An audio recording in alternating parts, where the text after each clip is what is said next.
It was asked by the Department of Energy and Climate Control to the IET's Energy Sector if they would undertake a series of debates across the country talking about district heating and combined heat and power relative to the cities where we live. London, I think, did theirs on the 25th of November, so they've completed theirs. They ran a different sort of regime to what we're trying to do tonight, but equally the information is being collected in that respect. The conclusions from all the debates will, from this evening and all the other debates, be then part of a national conference which is to be held in London, I believe, sometime in 2014. In view of this, we've invited the IET TV team here this evening so we can collect all the presentations, all the questions, and hopefully there will be quite a few of them this evening that you give, and that is part of our feedback into the main conference at the end of the day. The IET local network, which I represent, is pleased to announce that we collaborated with our colleagues in the institutions of the mechanical engineers and the civil engineers to deliver this debate, and we thank them very much for their support.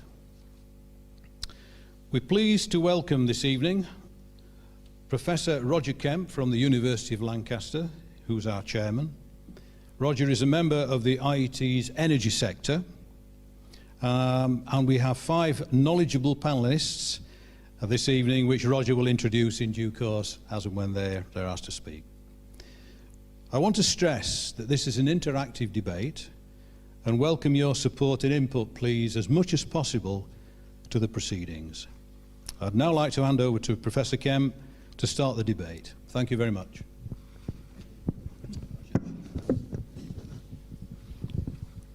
Thank you very much. Before we start a serious debate, I'd like to spend just a few minutes setting some background and, if you like, limiting the scope of the debate. Energy is a huge issue. There is what the IET refers to in the paper that came out this evening as a trilemma, with affordability, security of supply, and our obligations to reduce climate impact.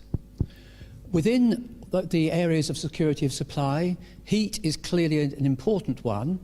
It's heat we're talking about this evening, and it's heat as it applies both to security and also to climate change and also to affordability. Over the last couple of years, the IET Energy Policy Panel has responded to any number of government consultations on various aspects of energy policy. I'll not read them out. There's a full list, if you want them, on the IET website, which I'm sure members will regularly visit. But it's a huge subject. And again, we can't really afford to enter into most of these today. So we're trying to restrict this to heat. Energy is also one of those things that takes produces a lot of heat, actually, sometimes, and not much light, if you'll excuse the ambiguity, in that a lot of people have very strong views about certain aspects of energy. And today we've seen the government come out with proposals for changing the tariffs on renewable energy, which may or may not be down to a logical socio-economic analysis, or maybe down to straight crude party politics.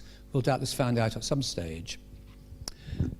So what we're trying to do today is to put a number of assumptions there, which we will make as assumptions when we won't debate. The first of these is climate change, that we're going to assume that basically the science is right, that we've got to meet the targets near enough, and that we don't really want to start reopening that and debating it again today. The second assumption is that the grid will somehow be largely decarbonised by sort of 2030, 2040-ish. Again, there may be a lot of questions that people want to discuss about this, but we can't assume that we have time to do all that. So let's make the assumption that somehow the grid will be decarbonised. One way of reducing our climate impact for heating would be to use biofuels. And if we bought up the entire output of Brazil or something, we could probably succeed in reducing our carbon impact without having to go through lots of complicated systems. So the third assumption we need to make is that we will be limited in the amount of biofuels we can use, that it's what we see as biofuels someone else might see as crops that could otherwise provide food. And we can't expect to have more than our fair share of biofuels. Exactly what we mean by fair share, I think, is a debate that others can have elsewhere. But we can't assume that we can solve the problems by basically importing a lot of timber from Canada and a lot of sugarcane bioethanol from Brazil. A fourth assumption is that we will meet our carbon targets by spreading the pain equally between sectors. We can't assume, if we're looking at heating, that we will go on using gas boilers exactly as before, but that the transport sector can completely decarbonise and everybody else can decarbonise. So within the heating area, we have the use of all the carbon that we are entitled to put out. So equal pain. So those are the assumptions. Now let's look at some of the big facts and somewhat difficult issues that we have to face. This is a graph that shows on the left the supply, biomass, renewables, nuclear and fossil fuels, on the right where it goes to. If you want a more detailed graph of this, which shows all the losses and everything else, then DEC published one, but this is a simplified one that was used in the Academy's Generating the Future report. And as you can see, the biggest source of energy in the UK in 2008, which is when the 2008 Climate Change Act was passed, was fossil fuels. And of those, a great block of energy comes across here to transport, another block of energy goes up here to heating. And this, as we'll see in a few minutes, is predominantly gas. But the previous graph was a bit dishonest in that it showed averages over a year. If you look at daily demand, it goes up and down quite dramatically. This is daily demand on the electricity grid for a couple of dates. One was the first week of February 2010. The other I chose a week in July 2009. So it does vary. If you look at the way we use heat, it varies even more. And here you can see heat and electricity taken from a book, which one of our speakers was heavily involved in writing, the DEC Future of Heating. And you can see that whereas the electricity bounces up and down to about 60 gigawatts or so, heat goes right up to 300 gigawatts and back again. So there are various things we can say about this, and one is that merely converting all our heat consumption into renewable electricity would be a very big call on the electricity grid. Sorry, let's go the right way again. If we look at where the heat has come from, this is a total domestic energy use. And you can see that space heating, this column here, is by far the dominant. Water heating comes second. Blue means gas. So in effect, the big problem we've got is gas. How do we wean ourselves off gas for heating our homes and water? We can build low energy houses, and most house builders have produced at least one or two sample houses that use almost no energy at all. But the low rate of replacement of housing stock means that probably 80% of the houses that will be here in 2050 have already been built. And an awful lot of existing houses are really quite painful to heat. Obviously, we would want to improve insulation if we can.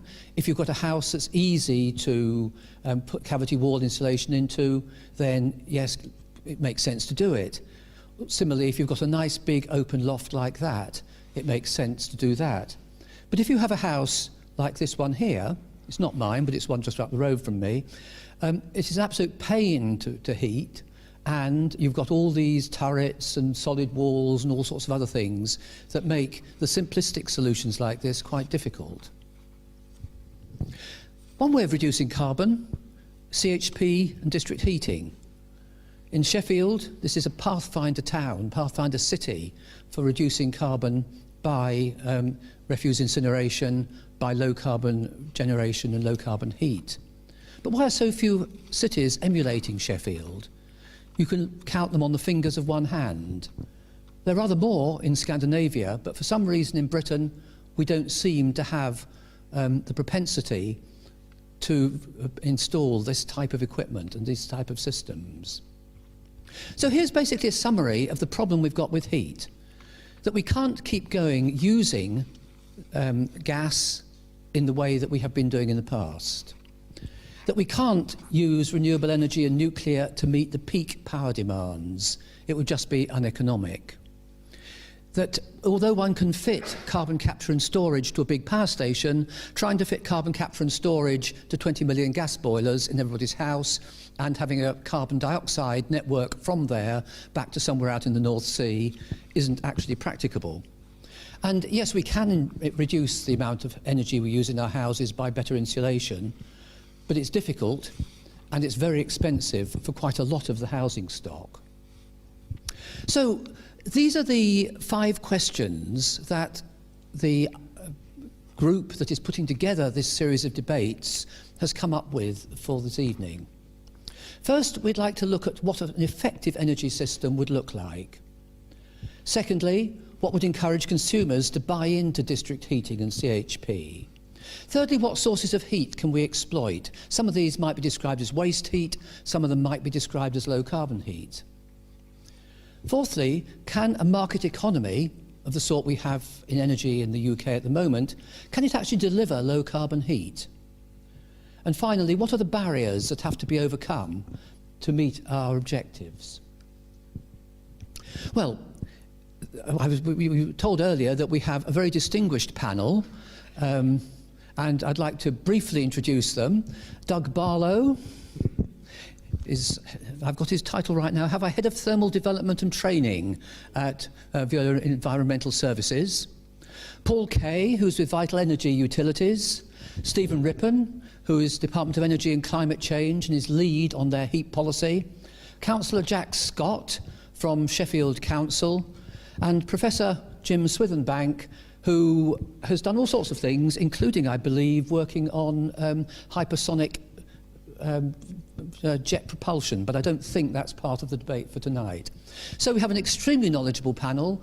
All have been involved in district heating, in heat policy, for much longer than I have. So it's a sort of humbling experience being asked to chair such an expert panel.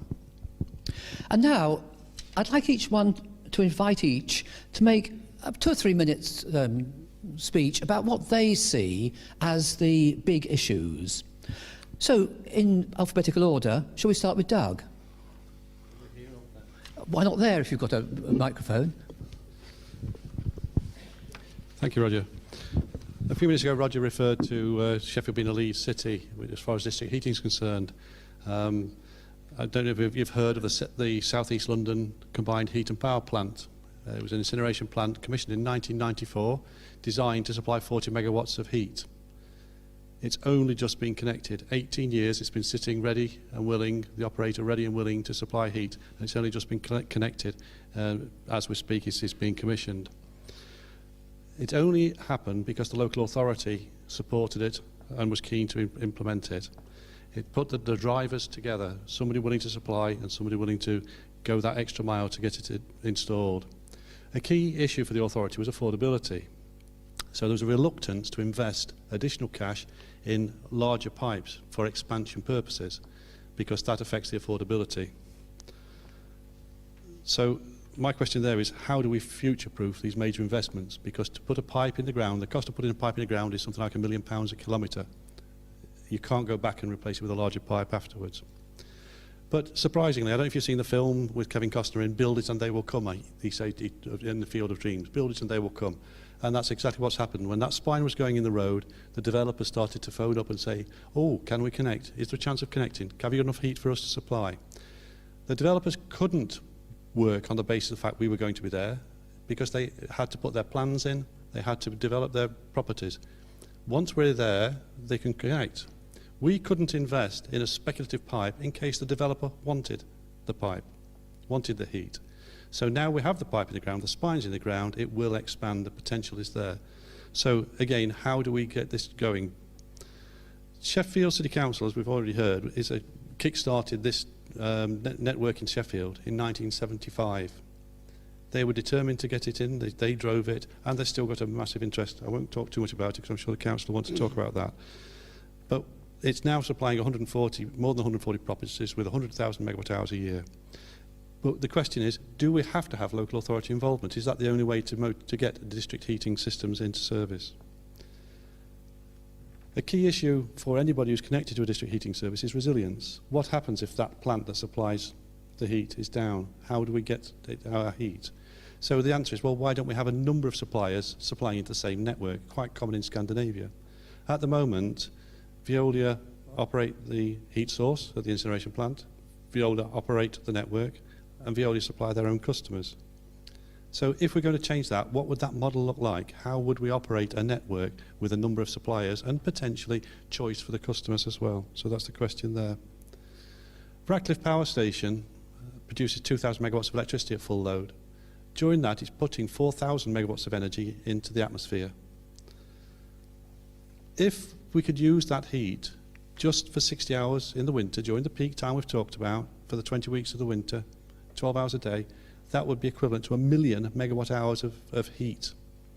I'm sure we could find some customers in Nottingham to take that heat. How do we get people whose core business is either iron production or electricity production, how do we get them to consider moving into a different model for themselves and using that waste heat usefully? My final one is electrification of heat. There's quite an objective to move away from the gas boilers in everybody's houses, move over to electricity. That's great for the developer because it's the cheapest option for him. Electric heating, absolutely no problem. But the problem is, once you've built a 10-storey block of flats with electric heating, you will never ever be able to put a wet system in.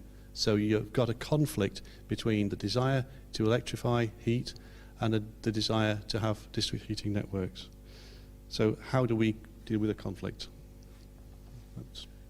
Thank you very much.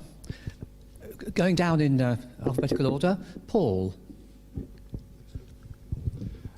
I've just listed 3 things really, and I'll keep them quite short. Wherever there's a commercial enterprise in this market, one is legislation and policy and incentives in keeping them consistent and clear so that we know what's compliant and what it looks like and what's allowed.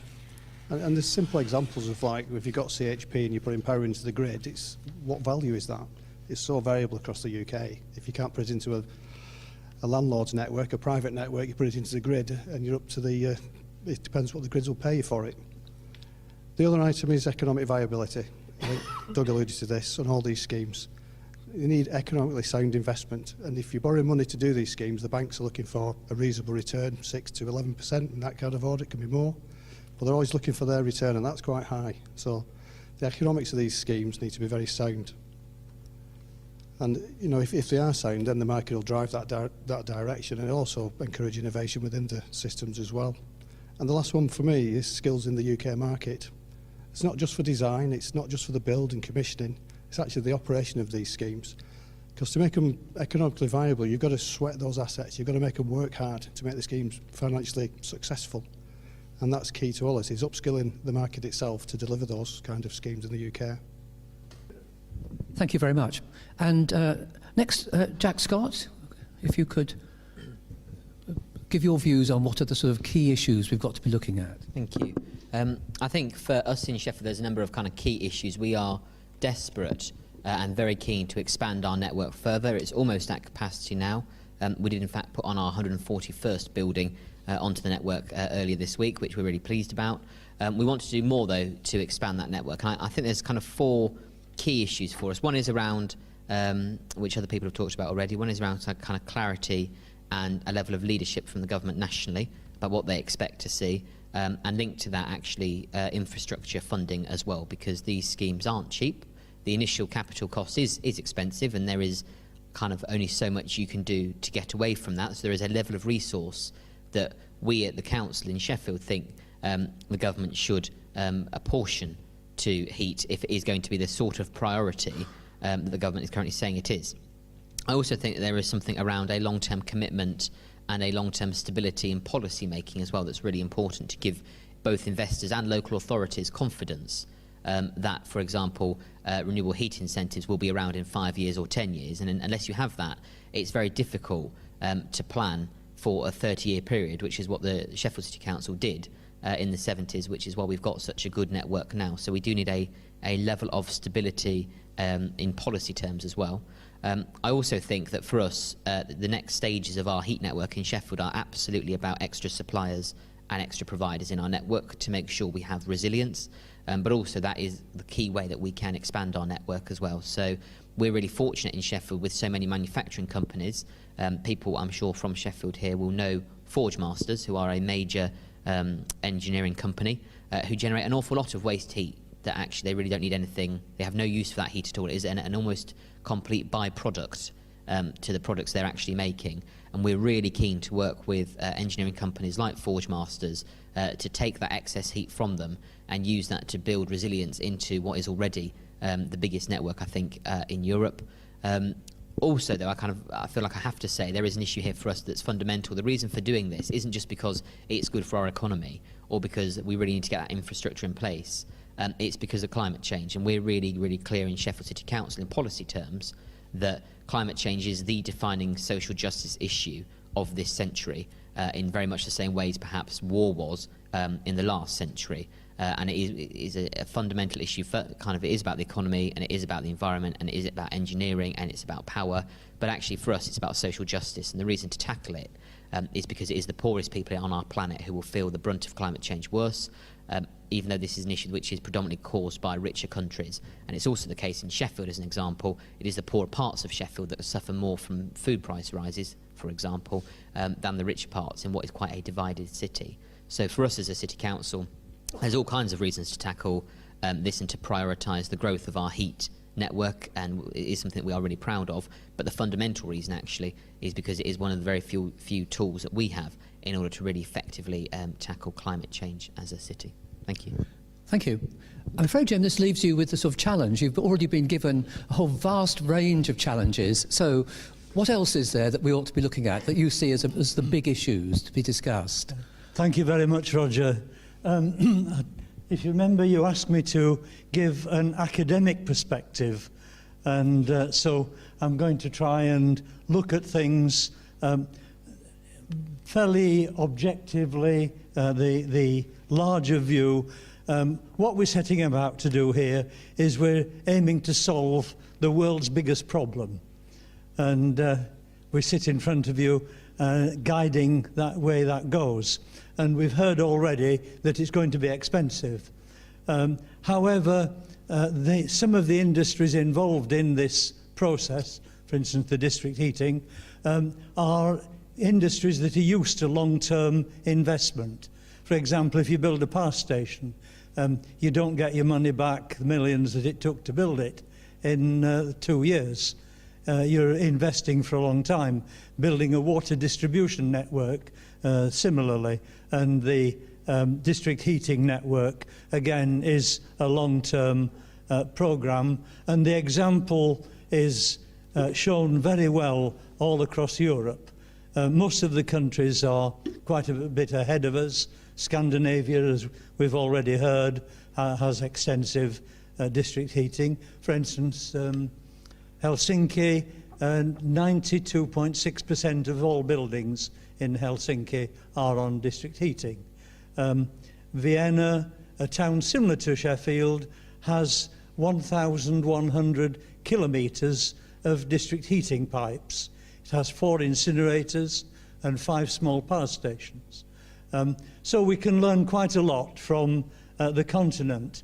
But as an academic, I want to say, let's not just follow them. Let us leapfrog and see where are we going in the long term. And so, as with any academic approach, you look at what the problem is, and it starts off with looking at heat and power, where the ratio of heat to power in this country is roughly 40% heat to, 60% heat to 40% power. So the heat is the tail that's almost wagging the dog so far as energy is concerned. So I just give you a comparison. Sheffield at the moment has about 44 kilometres of district heating pipe. So we're quite a long way behind. We're heating a few thousand dwellings, notwithstanding that we're doing very well with probably about 10% of all the heat demand of the town available from the present and the short-term district heating scheme. But I want to look at the medium term. The medium term, I think, is going to be dash for gas. We've had the dash for gas once. All of a sudden, there's fracking, there's new discoveries of gas, and so we're going to see in the short term or the medium term that dash for gas. Where do we go from there? Well, that's the few decades view, and again, let's take an academic approach to this, which is where are the weaknesses of just building more of the same that they've done elsewhere. And the first thing is to look at the electricity system. I realise, Chairman, that we're not studying the electricity system in detail, but I just want to draw your attention to the fact that at the moment, coal is by far the cheapest raw material. We're turning that into electricity with an efficiency, if we're lucky, of 40%. So when we send from the north here, Yorkshire, where all our mines and so on, and our mining and our power industry is focused, not very far from where we're sitting, where is the demand? It's down on the south coast, in the south. So we're sending that energy of the order of 100 miles or more. And we're sending it down there with only 40% efficiency, because that's the generation efficiency. We even lose about 7% in the grid network, but I'll forget that, that's small. So electricity is, to some extent, something we've got to look at in our energy scene, and let's then look at what we do at the moment. And most of the houses and office blocks and so on use natural gas, and they use a flame temperature of around 15 to 1600 degrees centigrade to heat rooms to 20 degrees centigrade. Well, surely some of you are engineers, and if Carnot was sat here, he would be standing up and waving his fists at us. To waste that available energy on domestic boilers, even though at first sight they're efficient because they convert all the enthalpy into heat, as far as energy efficiency is concerned, they are pathetically poor compared to what they could be. So our situation then is, where are we going to in the longer term? How should we be steering our short term, our medium term, and our long term? And we've got to put into that picture the information that we've heard from the speakers, energy coming in from wind power, wave power, and so on, solar power. The big problem with the alternatives like winds, wave, and solar is they don't synchronize with those spikes that we saw on that graph.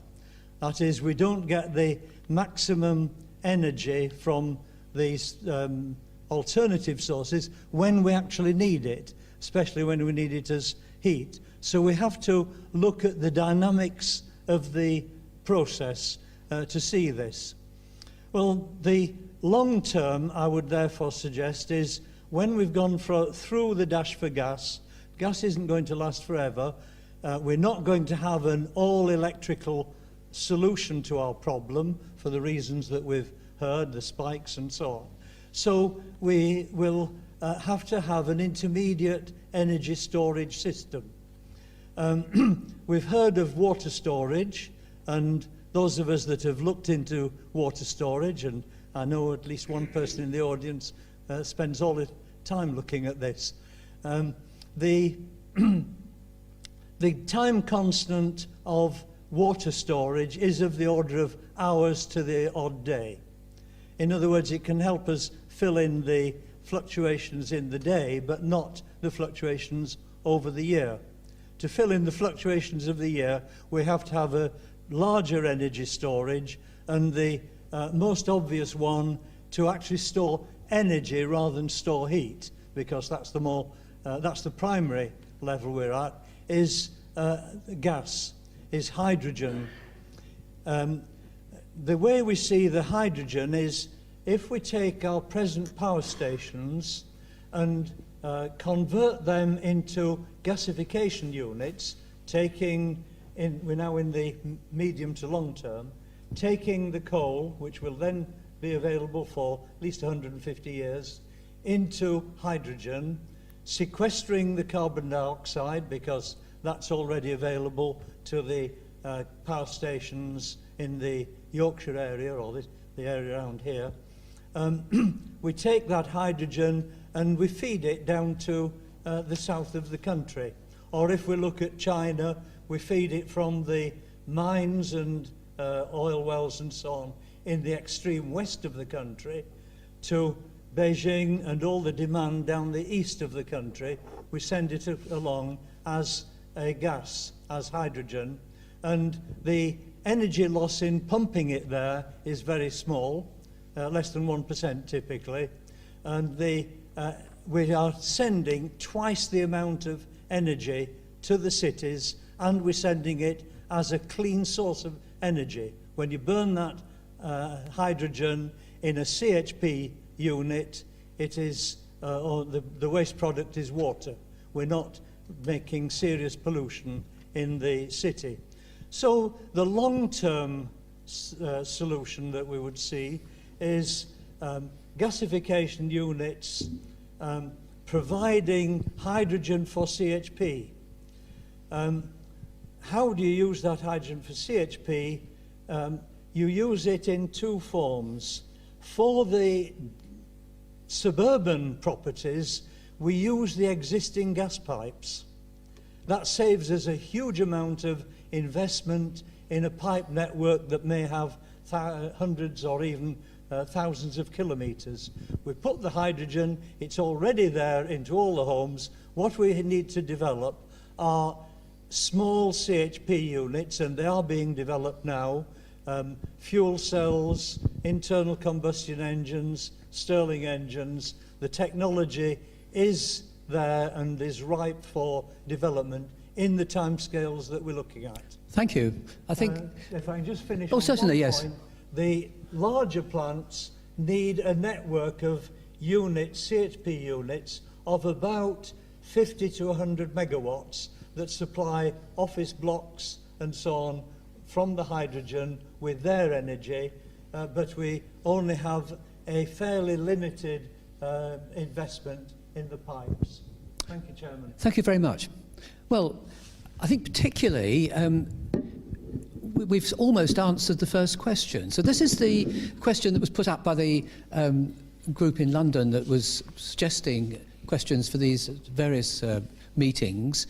Energy system overview. What are the characteristics of an effective energy system structure with particular regard to urban heat? And how do we derive such a system? Now, how I'm proposing that we should run this evening, I think if we said let everybody on the panel talk about everything and that invite everybody in the audience to talk about everything, then we end up here at midnight and probably feeling rather hungry. So what I'm going to suggest is that we take these in turn. I was planning to address this one question to the panel, the next question to yourselves, and so on, down through the 5 questions, as a way of, if you like, evening out the workload and also evening out the views that we hear, so we get a representative view of what everybody's talking about. So I think we've already heard Jim's view of this, of how you have the hydrogen system, you have the district heating system, all this lot integrates into small-scale electrics, hydrogen, district heating.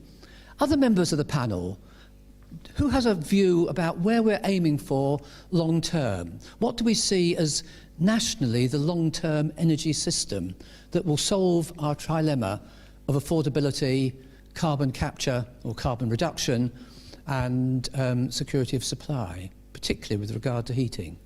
What you have to have is a vision. That's the first thing. You have to have a goal. Where could we go to? Where might we go to?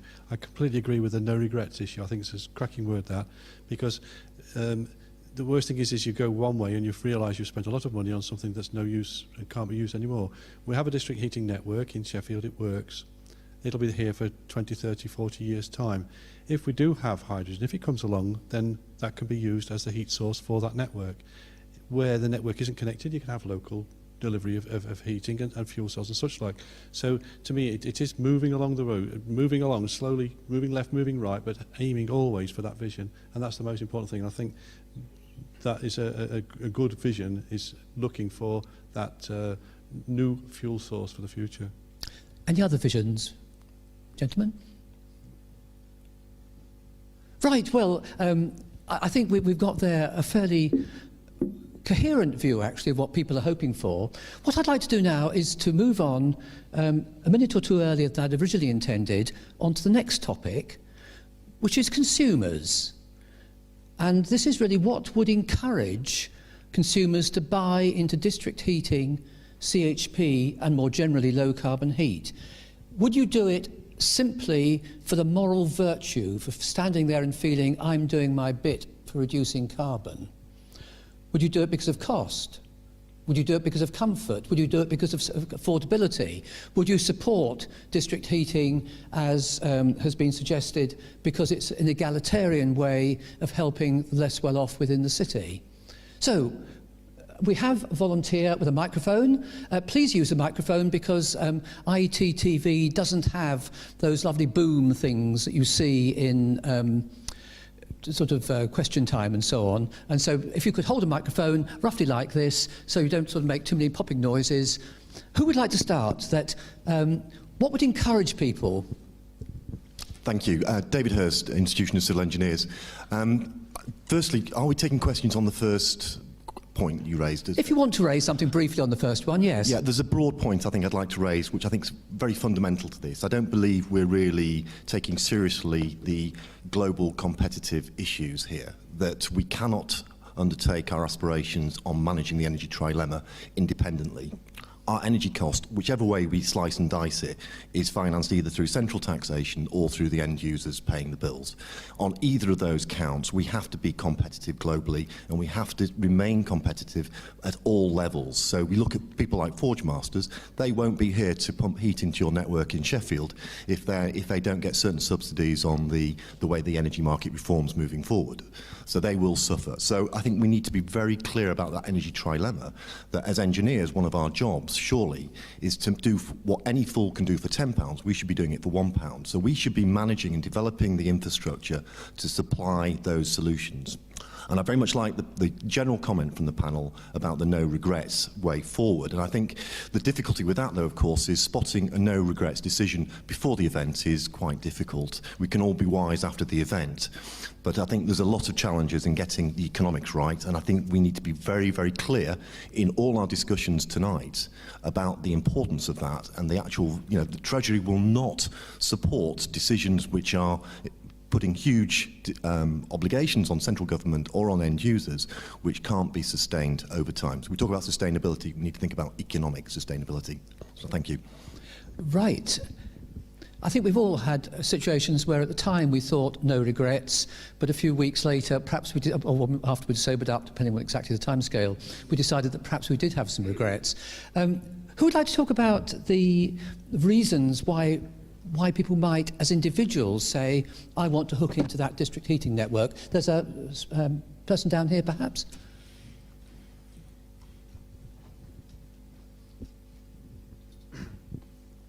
Hello, my name is Hugh Blackwell. I work for Islington Council now, installing, managing the installation of another phase of a district heating network, which includes CHP and potentially heat pump technologies. And I would like to make just 2 points. One, to counter the gentleman from the Institution of Civil Engineers, and the second, to set some context for this question up here. So my first point in terms of the economics is there is surely an economic win. I'd like the powers of quote on this.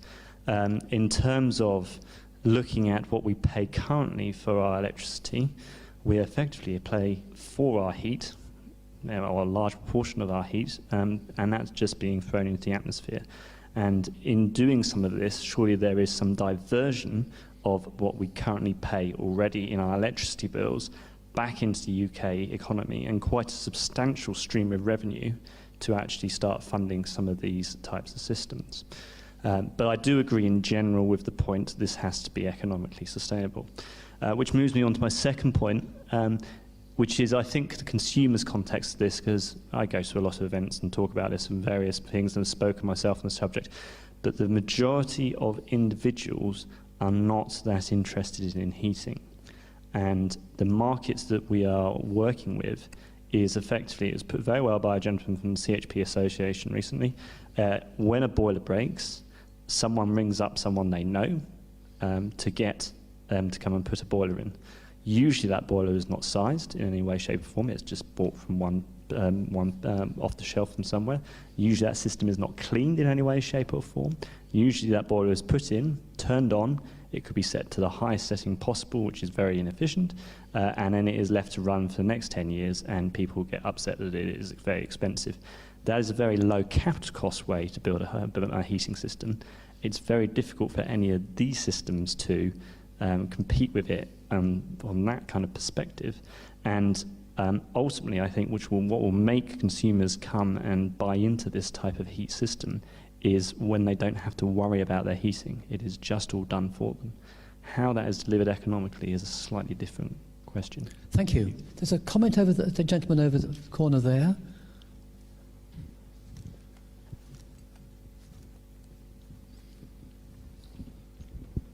Good evening, my name is Rob Ray and I'm from the University of Sheffield. I must be the person Jim refers to studying heat storage till he's blue in the face.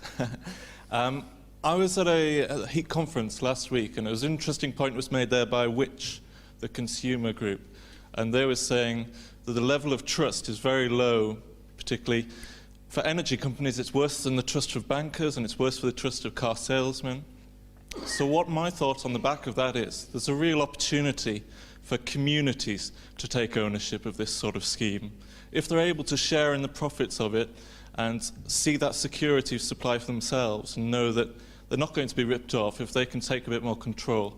So that's my thought going forward, how this sort of thing could be implemented. Thank you. So in effect, we've got two sort of rather diametrically opposed views here. One is that the community should get involved in heating. The other is that people want it just to happen and are not particularly interested in how it's done. Any other views about what will encourage people to take up these types of systems? Gentleman down the front. I'm sorry I'm making you run backs and forwards, but, you know, it generates heat.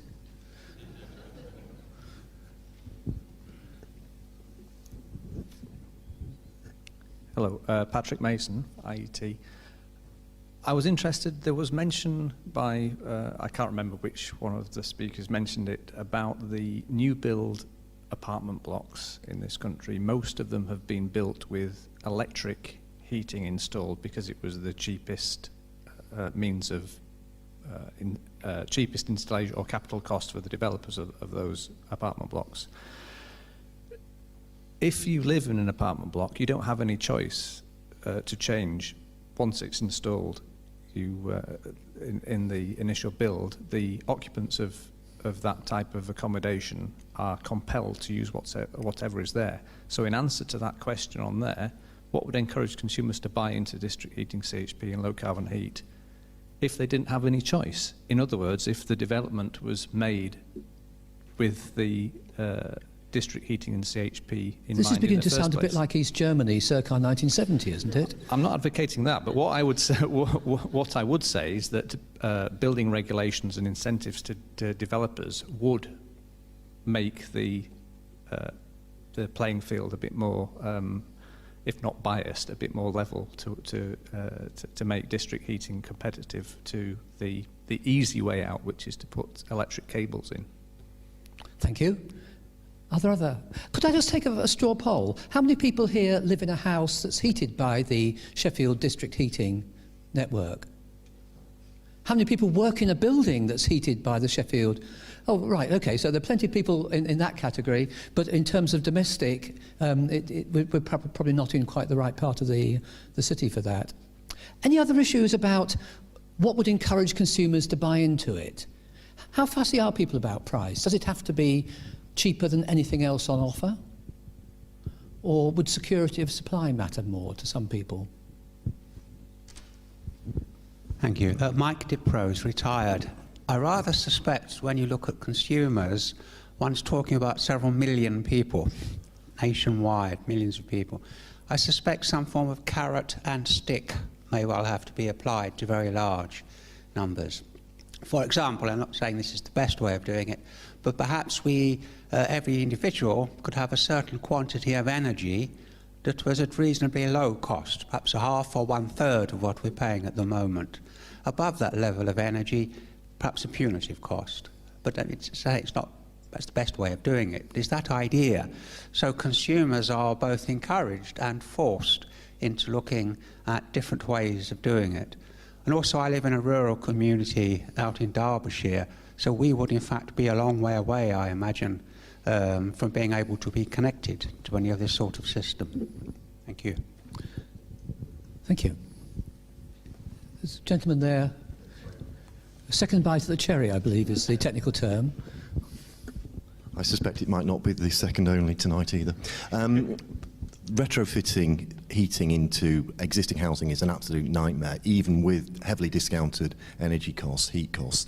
I think you'll find many consumers quite resistant to the amount of disruption to their properties that putting heat pipes in to even just to the front door and bring to the property would cause. So I think there's a major consideration here really is this is a long-term fix. You do address the problem with the new build apartment blocks more readily than you do with the existing housing block. And I know this is something which has been sort of the struggling with in DEC in terms of how do we address the heat issue, because the heat is the big part of the carbon question, as you quite rightly say. But retrofitting is a major issue here. Thank you. Actually, retrofitting is a major problem, as we were looking at earlier, irrespective of whether you're putting in solid wall insulation, external cladding or anything else, isn't it? Do any members of the panel have a view? Paul, there's a microphone kicking around there somewhere? There's a few points really. We've just completed a 1800 unit refurbishment in Glasgow, 26 tenement blocks, from electric to district heating system with a just over 1 megawatt engine with backup boilers for the network, quite successfully, with Cube Housing. That was the client, and some of their drivers were fuel poverty, get the cost down, social justice comes into it. It's quite strong in Glasgow, and whilst it may sound political, it's very powerful as well. And the other thing with heat networks is they are unregulated. They're not like gas or electricity or water. There's no regulation yet. But there is a consultation paper it's been issued and been commented on recently, which is the Independent Heat Customer Protection Scheme, which is done by the CHPA. And that's going to be a voluntary sign up to that. But there's people like SSE involved in the big networks. So there are regulations, there are guidance coming, there is things to sign up to. But it's in its infancy. And we've been involved in lots of negotiations in terms of cost per kilowatt hour, standing charges, get heavily complex, quite legal. Legal costs could be very expensive. But the more of these get done, the more consistency comes with it. Hopefully, the market will get easier. Thank you. Jack, did you want to say something? Just very quickly, if I may. When I saw the question, it made me think actually that, made me reflect upon the fact that within Sheffield, the biggest customer of our energy network is the council itself, actually. So both in terms of the council buildings that there are, so the town hall and Ponds Forge and all those kind of big buildings in the city centre, but also actually in terms of the homes that we own and that we manage as a social landlord as well. So actually kind of what drives our mind, one of the things that drives our mind, unsurprisingly, is around cost. And actually for Sheffield, the landfill tax, the way that landfill tax increases makes it make perfect sense for us to keep investing in our energy network in order to make sure that we're avoiding the cost of sending things to landfill. We get the great benefit of also having a landfill rate that's lowest in the country at the moment, which is about 3%, which is great. But actually there's kind of a real economic reason for us to do that as well. I also think, just coming back to one of the points that was made about the level of trust very quickly, it's not very often that I kind of knock on doors in my ward and say, I'm from the council, I'm here to save you. But there is something, I think, that councils are quite trusted, not perhaps on the political side of things, in common with lots of other politicians, but actually there is a brand and an association that very few people, even in Sheffield, think the council is out to do them over.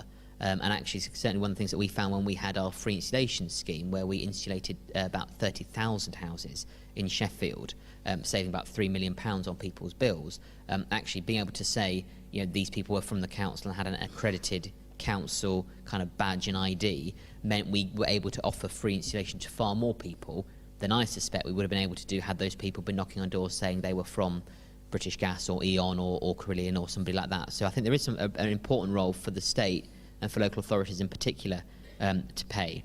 I also think, just a very final point, if I may, actually one of the best ways of doing this, kind of we've put up a sort of what I see as a false divide between, will people go for this because it's the right thing to do and because it's green, or will they go for it because it's cheaper? And actually what we should be saying, we should be being really explicit in people's bills, there should be a redistribution and an additional penalty or levy added to really high carbon polluting heating sources, and that's passed along as a reduction to people who are on a lower carbon heating source. And that already happens to some extent, but we should be really, really explicit to people about the kinds of reductions they might be able to see. And I think the government's got a really important role to play in giving that level of transparency, so people actually make the right decisions that both saves them money and saves carbon as well. That does feel slightly different to what we expect George Osborne to say in the not too distant future, but perhaps that's a subject for another day. Stephen, did you wish to? Yes, well, I was just going to follow on from the gentleman down here who mentioned about the drivers. Certainly in the London Borough of Southwark and Lewisham, where the cell chip plant is in London, any developer, there's a planning requirement, a section 106 on them to install heating that saves 30% against gas. So that's the driver for them to come to us, and they're required to come to us and say, is my design capable of being connected to the district heating network? Not will you do it, because sometimes it's too far away at the moment, but they have to have a plant room in place, they have to have the facility to connect a route to the plant room from the road and such like. So it's not a forcing them to do it, it's a driver to encourage the connection. Just a fairly short comment that reinforces really the message coming from the group here, that it is the cost and the rewards that influence industry, and as well as influencing the domestic consumer. And I would emphasise that it has to be the total cost, i.e. the capital items, the maintenance of your boiler, if it was a private exercise, as opposed to the supplier takes the responsibility for that if you're on district heating. So total cost has to be taken into account, and that of course will include regulations, carbon tax, landfill taxes and so on. Thank you. Thank you.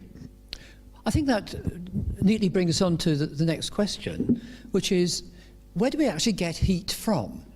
Now, we've talked a bit about how we might transfer heat around, either by hot water, use storage for tanks for hot water. We've talked about how we might use hydrogen as a vector for keeping energy from summer to winter. So this question really is a bit more complicated. What are the future opportunities to use heat from major power stations? Should we not be building Hinkley Point C, where we are building it? Should we be building lots of little ones, a few tens of hundreds of megawatts each, in places like Battersea, where they can actually heat the local surroundings with their waste heat from a nuclear power plant? Should we be using more local community and CHP systems? The system near Lancaster deals with about 30 houses. It's district heating, very well insulated houses. The CHP system is purely, and the district heating system with biomass boilers is purely really for the sort of hot water and for a small top-up. What are the futures, opportunities to source heat from heat pumps, either individual heat pumps? Does it make sense to go down the heat pump route when we have that really peaky consumption that we were looking at in the earlier picture? And what are the viable alternatives of heat? So, panel, we have about 10-15 minutes to talk about this. Who would like to kick off?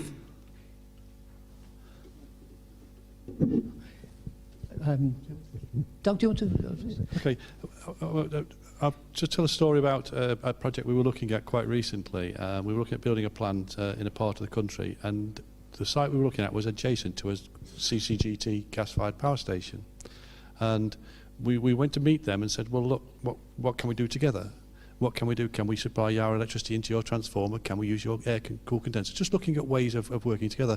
And their view was that their plant was designed specifically for the purpose of producing electricity, nothing else. That's what they did. That's what they wanted to do. We started looking around the area, and just about 3 kilometres away, there was 100 acres of greenhouses. They have a demand for gas heating in the autumn and in the, probably from November through to February, so they can extend their growing season. They were desperate. Their gas is going up in price. They're going out of business. It's cheaper to bring vegetables and fruit in from Spain. They were desperate. Why can't you build your plant now? Was the question. There's this power station that's been sitting there for 15 years, throwing 250 megawatts consistently into the sky that could have saved 100, 150 jobs on that 100 acres. And it's how do we get people who quite rightly concentrate on their core business, how do we get them to think out of the box? Equally so, we talked to some of our suppliers who are desperate to have their own CHP type plant on their sites. But in this economic climate, they're fighting to survive. And if they've got money to spend, it has to go into the core business. It can't be spent on luxuries. Luxuries today, but could save the business in the future. Another project we looked at was a manufacturer who wanted heat from us, and quite close to the plant. But again, the demand, while it was quite high, was not sufficient to justify the capital expenditure. So again, he couldn't get the heat that could secure his future. He couldn't get the affordable heat to secure his own future because the capital just isn't there to do it. So that's, for me, there's lots of energy there, but it's how do we get it together? Jim? And just a short comment on the experiences that we had in Sheffield that are relevant, and that is how do you put in the hot water distribution pipes as cheaply as possible? And the answer is whenever possible you put them in when you've got the road up for some other reason. And in Sheffield we had the road up to put in the tramway, the super tram network, and that provided a unique opportunity to put in pipes at a lower cost. If we take that to the extreme example, we're at the moment the government are contemplating endless billions to put in a new high-speed rail from the north to the south. If I tell you that the main water main across Denmark is well over 100 kilometres. It raises the question, when that main railway is put in, should we put in water pipes at the same time? And that is, allow the power stations in Yorkshire to feed Birmingham, Lincoln, or Leicester and the various towns on the way down to London. Thank you. Do any members of the audience want to say anything particularly? Any other members of the gentleman just to your right, my left? Hello, Patrick Mason again. Just to pick up on the points that Doug had this anecdote about the CCGT power station being just a few kilometres away from a big potential consumer. Jim mentioned about the large-scale power stations in the north and a pipeline to take heat further south. They haven't even, it's a similar situation. Those power stations in the Lower Aire Valley in Yorkshire have been there for several decades. They have, I don't even know whether they've got as far as Selby yet. Selby should be heated for free, in my opinion. So my question is, what is the role for the conventional thermal power, the large-scale conventional thermal power stations in this regard? I'm a little bit sceptical about the taking it as far as Leicester and Birmingham, but there are closer centres of population in the Yorkshire region. Yes, I mean, we've identified so far this debate of do we have big central power stations and long transmission of heat, which might be efficient in theory. Do we have lots of little local power stations convenient to the sinks of heat? Who would like to talk about that one? Just an initial answer on that one. The issue we have at the moment is coal is very cheap, as you said. If you look back 2 or 3 years ago, then probably well over half of the electricity was being produced by CCGTs. Because gas is more expensive compared to coal now, 40% of our electricity this month has been produced by coal. CCGTs have been shut down. The older ones, which are only about 50% efficient, have been shut down at the moment, mothballed. They'll come back on in 2016 when some of the coal plants close down. But what the problem is with this CCGT plant I was talking about was their utilisation was probably about 60%. So if they have a contract to supply heat, then they have to have some backup heat, and then it starts to complicate their business. And if the coal comes down in price, or the nuclear power stations are working, then they can't guarantee where they're running. And it's the same with the coal-fired power station, I suppose. Unless you're base load, it's very difficult to have a contract to supply heat. And that's why my example with Ratcliffe Power Station was the peak winter days when heat is needed. Forget the summer evenings, you don't need it. Forget the summer days. It's Monday to Friday, dawn till dusk, that's when the heat's required. Jim? Just comment on scale. The mistake, in inverted commas, was made in the UK about 1937 when the CEGB was set up. They were asked to generate electricity as cheaply as possible. Those of us in the process industry know that there is the economy of scale. It's a 0.6 power law relating the scale to the capital cost of the plant. And that will always take you towards very big plants. The result is in the UK we have plants typically about 2,000 megawatts compared, and Drax is 4,000 megawatts. These are very big plants. How big is stunning. In a city we need about 1 kilowatt per person. So a big city of 100,000 people can only handle about 100 megawatts. And the power stations are producing 2,000 megawatts. So we're into a historical problem that Germany isn't in. They usually have a small coal-fired power station on the edge of virtually every township, and that's the next point that I want to make is the importance of a network. If you've only got one source of your district heat, when that plant needs maintenance, or let's say it's an incinerator and somebody has thrown a bottle of propane into their waste bin, which damages the plant, you have to have standby boilers to make sure that your customers have reliable, continuous energy. And that's always done with district heating. But if you've only got one plant, it follows that the boiler has to be of the same capacity as the plant that is providing that standby service.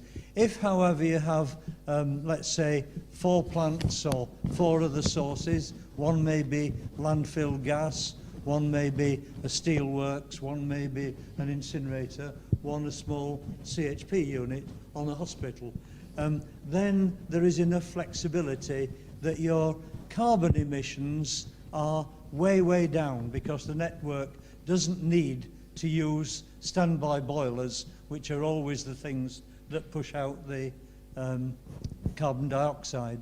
And then the third point is just to fill in a point that was raised by somebody in the audience, which was on the temperature of the district heating.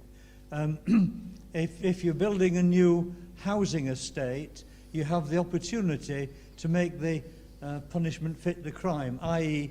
you can design the district heating then for a very low temperature, let's say 30 degrees centigrade, because if the return temperature is 30 degrees centigrade, you can make more energy use in the power station. For example, you can condense the flue gases, much like a condensing boiler, worth about another 15% of the output. But radiators on the wall don't like operating at 30 degrees centigrade or thereabouts. They want a high temperature. If you're designing the estate for low temperature, you have to have underfloor heating and or hot air systems, both of which require relatively low temperatures. Thank you. Sorry, I- just one sorry, thing very but- quickly. I'm a bit of an old-fashioned statist, I think, and I actually think that all of the new power stations that we are to build in the next few years should have a requirement where it's technologically possible to have a CHP. I can't understand why you wouldn't make that. And I also sort of think if us as a city council, and I'm really pleased that London is kind of following Sheffield's example, but if Sheffield can say as a city council, you know, it is a planning requirement that buildings within range of the district energy network will be CHP ready, will be district energy network ready. I completely kind of fail to understand why, if we can do it on the demand side, we can't have the same policy on the supply side as well. And I absolutely think it's really, really important that as we start to commission new power stations, we don't lose kind of once in generation opportunities to make sure that those power stations are kind of pre-retrofitted to make sure that they have that ability. Now I understand that's not always entirely possible, but wherever it can be done, absolutely should be done. It's a really, really important opportunity that will only come around once in that power station's life. So there's kind of no question in my mind that we should do that. I also think just on the other point about kind of politicians and politics and kind of getting involved, I'm actually quite disturbed that in a way, until kind of the last 3 or 4 months, energy has been so little part of our political debate in this country. It hasn't kind of, until very recently, it hasn't been a huge issue at all. And I think it should be, given that kind of 15 to 30% of people's expenditure is on energy in one form or another. It is a huge issue. There are massive challenges that we face as a country about how we balance the need for a low carbon and affordable energy market. And there are huge divergences of opinion, both between parties and within parties as well, about how we control energy companies, about how we increase green investment, and about how we decarbonise our energy supply. And I think it's absolutely legitimate that we have a kind of really frank and honest and, you know, heated discussion about those choices, because there are some massive issues for us. And my anxiety really is that it's not that we've started talking about energy prices in the last couple of months, it's that we should have been talking about energy for the last 5 or 10 years in a very blunt way, because it is so important and because the choices that we face, both as councils and councillors and as national politicians, are so stark. So I think it's absolutely something that we should be talking about much more frankly than we've been doing in the past. Thank you very much. I think that takes us rather neatly, actually, onto the fourth issue. I've got a sort of timetable here that says we've finished at 9 o'clock, and there's sort of 5 issues to talk through. So if you'll excuse me, I'll push on to this one. Policy and economics. We've heard that up till now, energy has not been seen to be sexy. I mean, there isn't, for example, a programme on BBC with someone like Jeremy Clarkson on top gas boilers or anything. So is that a big issue that we ought to be looking at? What are the big policy topics? What are the things we really ought to be pushing? Should we be saying that all power stations have to be, to use that delightful term, pre-retrofitted? I like that phrase. Should we be saying that we should no longer be building big central power stations? There should be a debate about whether we should be. What are the big issues that we ought to be looking at? And this is one where I'd like to start by asking the audience here, what do you think are the big issues? We need at the end to have, if possible, about 3 big topics that we can say, what is the role, what are these big things, and is there a role for the IET and for the other professional institutions in actually pushing these? And there's a gentleman at the back there who seems very determined that he's got a topic. The IET, the ICE and the IMechE have all promoted the energy hierarchy. And I would recommend that to the audience, that the first thing we do is don't use the energy in the first place. And what we've been talking about today is how we use it. I think we need to get the efficiency point right, and we also need to get the use of energy right. And it's disappointing in a way that ECOs has been taken out of the bill providers sort of remit. However, it is a central government, it is a taxation issue, but insulation of homes and the use of heat in homes is and should be top of the list. It's the unsexy end, it's the Cinderella end of the spectrum. Not using energy should be our first and foremost consideration. Thank you. Other suggestions? Someone who's not spoken yet. Someone's got a brilliant idea that they're hiding their light under or their kilowatt hours or something under a bushel, whatever a bushel is in this context. Is everybody else completely, am I allowed to use the word apathetic, or merely agnostic about what should be done? There's a gentleman there. There's a mic just behind you. Thanks. Andrew Elwood, IET. I think with regard to policy, And also harking back to Stephen's point from earlier about the economics of investment in CHP, if you want to sweep up a lot of potential generators in a distributed and diverse fashion, what you need to do is arrange your policy so that the investment return for any given factory in the UK falls into a 2-year payback. Investment in CHP will simply then be more sensible than other investments, given that most factories have a very sort of consistent and annual investment of capital. I can see that as a possible ideal end objective. I'm not exactly clear how it translates into policy. Well, the policy would be required to provide the 2-year guaranteed payback. You'd need a minimum, a floor price for kilowatts of heat, subsidising to achieve 2 years. Right, so that this is now asking the poor energy consumers in Sheffield to subsidise factories that have CHP schemes? Almost. It would allow you to seed the development of the energy network, which you seem to be proponent of. I'll invite comments from our representative of the energy consumers of Sheffield in a minute. Any other big suggestions about policy proposals?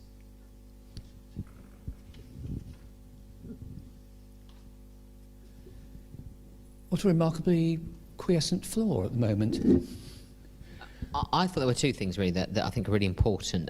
First, it's not disappointing the government has shifted the eco kind of tariff onto general taxation. It's absolutely devastating, actually, and I think this is the first government in history to nationalise the penalties that were paid by private companies onto general taxation. I think it's a huge mistake and a really retrograde step that will do an awful lot of damage to local authorities in areas like Sheffield, where we had in place and in plan a huge eco rollout scheme to really make sure we got the best out of that, and it has kind of taken, completely pulled the rug from under our feet and will have a massive impact on the amount of work that we're able to commission and co-fund and support. So it's a big mistake. I think it's a huge problem.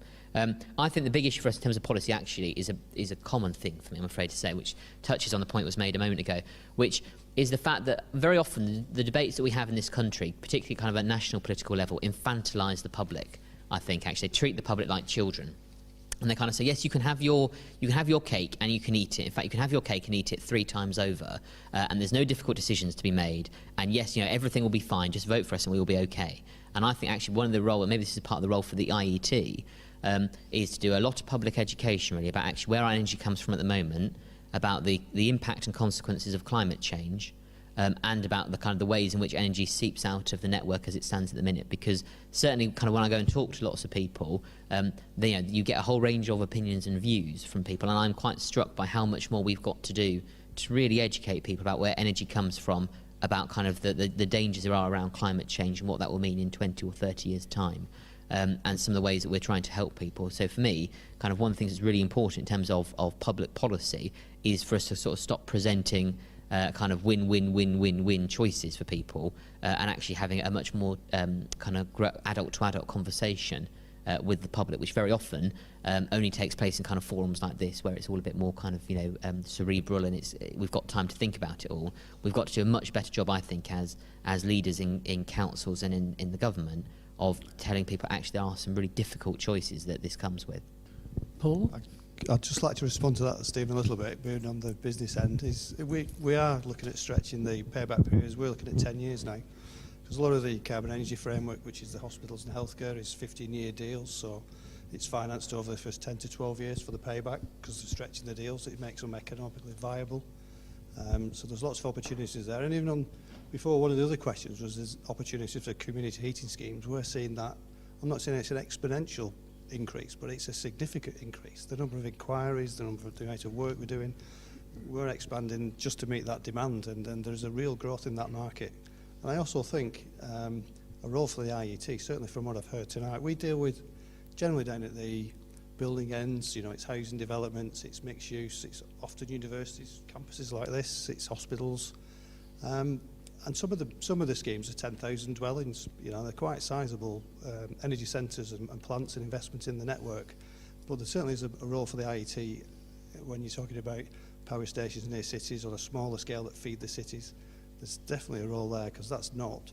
A lot of our work is dealt with by the SIBSI, Building Services, and they're doing a lot of work on networks, on the heat agreements. They're doing standards for district heating pipework, and that's one of the things slightly queer we've not mentioned tonight is the standards of the pipes in the ground and the insulation by these, because network losses is significant in these schemes, because they're running at 24/7, 365 days a year, and those things, the network losses can be significant on extensive networks, thing with 30-40%, and they've got to be factored into your economics again. So I keep coming back to economics, but it's certainly important on the schemes we do, and the kind of innovation and the technology in the networks itself needs to grow as well to reduce those losses to less than 10% and less than that if you can. Thank you. I'm very conscious of the time, and we have less than 20 minutes left. So I'd like to move on to the fifth of the big sets of questions, implementation. So now we've gone from the policy, the theory, into what are actually the issues about implementing efficient heating and energy networks. So what can we learn from the past? Those of you who were involved in building Sheffield city systems, what are the three really important points you'd pass on to another city thinking of doing it? Is there a balance between a market-led system and a centrally planned system? Is it a situation where only strong Labour-led councils are actually going to put in CHP systems and district heating systems? Or is there a system, an arrangement where you can say the market will provide this even without the enthusiasm of the local council? Assuming we've got suitable policies and incentives, what are the other enablers? Do we need more people trained? Do we need a greater personal involvement of consumers? Do we need a complete re-education of gas boiler installers? So what are the big issues around overall implementing it? Now, I would like to sort of start with a few comments from the floor and then put it open to the panel. The gentleman with the bluish-white shirt.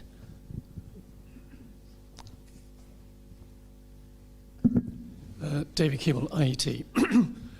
It seems to me this evening there's been some really good ideas, everything from the high-speed train to the greenhouses that were adjacent to the power station. There's lots of things here. I do wonder whether a key part of the implementation is to make sure everything's coordinated properly, so all those things can be planned. The high-speed train one, it's very, maybe that makes all the difference to make it economical. So these things can have cross benefits. So it's all about planning and bringing it all together. Thank you. From Alan?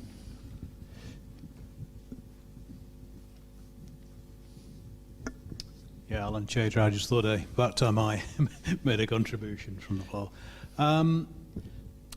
What implementation? One of the big things we saw on one of the slides earlier from Roger was the vast amount of coal power stations that puts power into our system.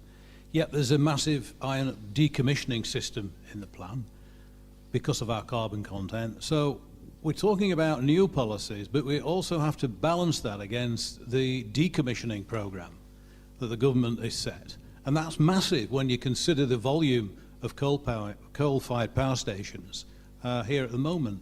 Second point is we've not mentioned the word biomass tonight. We're aware, I think Stephen and I we were talking about this, of course the Blackburn Meadows power plant by E.ON is about to go on stream sometime. I believe there's a heat policy coming out of that as well. I think that's maybe in the balance of agreement at the moment. But that will hopefully add and contribute to the heat system we have at the moment. Landfill is still massive in this country. There has to be a policy that says we have to reduce our landfill by other policies. So implementation is, in terms of what can we do, is I think what to me is we need a clearer cut directive from government, maybe through Department of Energy and Climate Change and other areas, to have a steer on where we're going with the decommissionings I've just mentioned and with the new area that we're looking at. I'd be interested in any comments from the panel on that aspect. Thank you. Can we park that for a minute, panel, and ask if there are any other comments from the floor about what are the big issues about implementing all this? Gentleman at the back with a beard.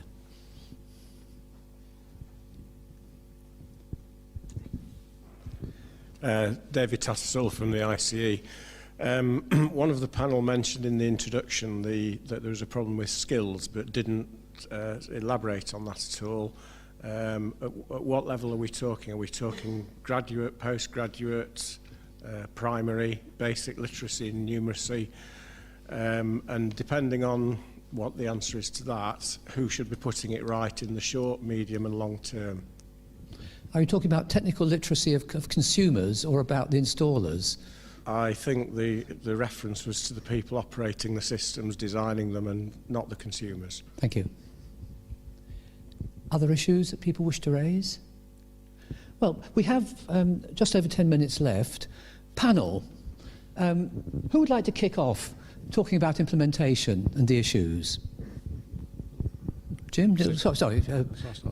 I think that we've come back full circle again to a vision. We're talking about where are we going to, where we're trying to get to. So we're straight back into vision and planning where we're going. There's certain things, CHP engines, every shop could have its own little CHP engine. It would work, it would be effective, but is it sensible? So that's, again, it's a vision of where do we want to go to, what's practical. And we talked about how do we go. The GLA in London, they have a vision of having an integrated district heating network across great areas of London. To do that, you have to have common systems, common standards, common temperatures, common pressures and such like. So again, we're back to vision. What's the right thing to do going forward? That's the sort of things, even in the Sheffield system. The network 1 was at a different pressure to network 2. So there's an issue now with, it's not a major issue, but it means you're operating 2 separate networks. So, and that's, if we can't afford to make those mistakes going forward. So again, vision. And it's coordination. And I think this is where the professional institutes, not just the IET, but the professional institutes, government will change, government policy will change. We can't really impact too heavily on that, but the professional institutions can give that thread, that vision, and maintain the progress towards that vision and divert from it as and when it's necessary. Thank you. Jim, do you want to say a few words? Yes, answer the last question, which is what should we be doing in the short term? And the action in the short term, I think, based on Sheffield experience and so on, is go for the energy from waste. Waste is about 50% of the waste can't be recycled. It is a non-recyclable material. It is largely biomass. It's dust and old carpets and so on that can't be effectively recycled. And that's what is the heart of what happens in Sheffield. The energy from waste plant is the source of that heat and the power, of course. Why is that such a useful starting point? Those units are virtually always where the waste is created, i.e. they're in the city. It's much easier to distribute the heat from the source that's already in the city, and energy from waste has been shown in Sheffield to be economic. It is quite competitive. In fact, as the gas prices rise, the people who are on district heat are getting their buildings warmed cheaper than if they were using gas, and that's going to be guaranteed probably for the life of the contract for the waste, which is typically 20 years, something like that. The power industry giving you your gas will not hold their prices for that sort of period. So that I think is the starting point. The next point is to remember, and we're tending to forget, that the country as a whole is to some extent a limited company in its own right, and it has to balance its import, export and so on, and that means that we've got to be as energy efficient as possible with the fuel that we import, because it is a large part of the country's budget. And we are lucky here because the waste heat from electricity generation is pretty well balanced to the heat needed to heat all the buildings. So there's a natural link there. Then the third point I want to pick up is that whilst there is a match on the total energy, there is not a match on the time when that energy is needed. So that energy storage in the longer term is going to have to be important. I mentioned before, water storage will cover the daily fluctuations very nicely and keep us balanced. In the longer term, between the seasons, bear in mind biomass is seasonal, tides go more according to the moon and so on. The storage of energy for that is already being done by the Germans. They are there's a power station running in Germany producing electricity, which they are electrolyzing to give them hydrogen. That hydrogen is even at this minute being pumped into the gas grid. The law in Germany allows you to have that mixture of gas. At the moment, the law in this country wouldn't allow it, but there's no reason why that can't be corrected. And the final point I want to make is there's no such thing as a free lunch. What do I mean by that? Well, you've seen how the energy prices are being reduced by the government, effectively by nominally reducing the green tax that goes into the electricity bill, the gas bill and so on. There's no free lunch. That money has to be found somewhere else, and you guys are going to have to find it. I don't think it's going to vanish into the woodwork. Not from a local authority point of view, this is from us doing the work, designing, building, operating. Skills mainly was in design. We bring graduates in. We've took 6 to 8 in for the last 4 years. It takes a couple of years to train them up in the skills to design these systems, and another 3 years with experience till we can really let them loose and do their own projects. We've even found skills in the economic modelling, you know, because it's quite complex. It takes quite a while to learn the modelling techniques, especially when you start getting into GEOS and triads with all the networks and all those complex calculations that come into it. And even skills to basic things like good welders. When you put pipes in the ground and you're welding pipes, you know, it's a skill, and certainly on a cold winter's morning it's not the easiest job to do. But you know, we're looking again to bring our own training scheme back in for welders, so we train them up from grassroots from school and bring them through. And it's those skills, and as the networks demand, I mean, at the moment there's 2% of the housing stock in the UK on district heating, and that's envisaged to be 14% by, I think it's 2030. So you can see the potential in there and the skills and the labour needed to actually put those networks in the ground. So it's across the board really. And as we've grown, you know, from like we had a design team of 12 3 to 4 years ago, which is now at 35, and I can see that going to 50 within another 18 months, 2 years. It's quite demand, and it's finding the right people to do those jobs. So we have seen it, and we are doing things about it, but it's still a long way to go. Jack? Just in Sheffield, some of the things that we're doing practically are kind of on the ground. We're working very closely with Sheffield College, which is one of the largest colleges in the country. It's got about 30,000 students in it, to launch a green college, so specifically focusing on the sorts of skills that will be needed in those green collar jobs. We think in Sheffield there are, in Sheffield City region, around 6,000 jobs that could be green collar within the next 3 to 5 years. And it's really important to us as a council that those jobs go to kind of Sheffield people, and particularly younger people in Sheffield who have been really quite hard hit by some of the economic issues that we're all suffering from at the moment. So practically launching a green college is really exciting for us. We'll be one of the first local authorities to work with a college in doing that as well. And just, I guess, a few things just in terms of vision. For me, we've absolutely got to, in terms of the trilemma, we have got to prioritise the lower carbon. That is so important. If climate change isn't our top priority, it doesn't really matter what our second priority is in the long term, actually. So we've got to be really, really clear around that. We haven't had a discussion about fracking, which is a bit probably a mixed blessing, I suspect. But I do think we've got to be really clear, and we're very clear as a council, and we'll very shortly be launching a Green Commission to give the council, to give the city, a 30-year view about what we want to do on some of these huge issues. But for us, clearly, reducing the impact of climate change and stopping it as best as we possibly can is a huge issue that we have got to prioritise in a much bigger way, perhaps, than we've been doing before. There's also something I think to say really clearly that, you know, we've got our 24-year contract left now with our provider for our energy recovery facility, which is Veolia.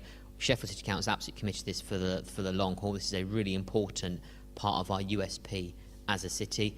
We hope in the next 2 months to make some really exciting announcements about the expansion of our network and how we can take that from 140 buildings to perhaps 300. So that's really exciting as well. And finally, the third point for me, I represent really quite a deprived ward in the city called Arbourthorne. We've got to make sure that our heating is affordable as well. There is a huge issue around fuel poverty. It's really important that we do everything we can as a council, which the latest part of which includes a huge collective switching scheme, the largest in the country. And actually there's even more I think that we can do around public education to help people. So we'll be running energy surgeries in the town hall as well, where people can pop in and we will shift them onto their cheapest tariff really easily. And if I get my way, we'll be going out to people's estates and doing that as well. So I hope that gives you some sort of sense of the scale of the ambition and the vision that we have as a council, and I hope you can all play part of that as well. Thank you. Well, according to my watch, it's now 9 o'clock, which is the time that we were supposed to finish. Thank you very much to all the panel, and also particularly to the people in the audience who've come up with all sorts of ideas. I hope that overall, that by the time we've analysed what's been said on the IET TV, we'll put together a coherent view of what we've discussed this evening. But thanks very much to the panel, and thanks to yourselves.